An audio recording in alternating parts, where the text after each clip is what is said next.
Welcome to episode 1 of logical reasoning जिसमें हम पढ़ेंगे family relations with the one and only goat. So let's understand this through a story. So there was a family जिसमें एक father, सन और एक mummy होते हैं. तो ये जो फादर है इसको ड्रिंकिंग प्रॉब्लम होती है और इसकी डेथ हो जाती है उसकी वजह से. तो ये जो मम्मी है वो डिसाइड करती है कि वो इस आदमी से शादी करेगी. तो ये एक अच्छी एक फैमिली बन जाती है छोटी सी, जिसमें इस बच्चे को, ये 15 साल का बच्चा है, इसको प्यार हो जाता है इस 15 साल की बच्ची से.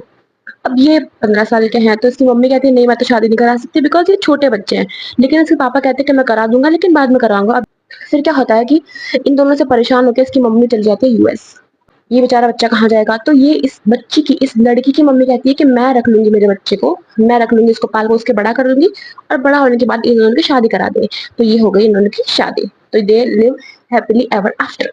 नाउ दिस फादर, ये भी तो अकेला है, ये शादी कर लेता है एक और नई आंटी से जिसका नाम है मालविका. अब मालविका को बच्चे पसंद नहीं है तो ये इसको अपने पास नहीं रखना चाहती है. ठीक है, यहाँ तक सब कुछ सॉर्टेड है. अब बात होती है कि अब जो करंट सिचुएशन है वहां पे ये जो मम्मी है ना, इनकी डेथ हो जाती है.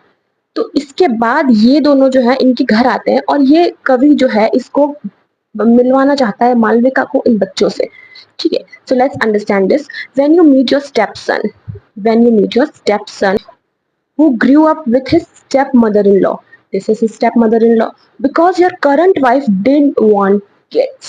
This current wife didn't want kids.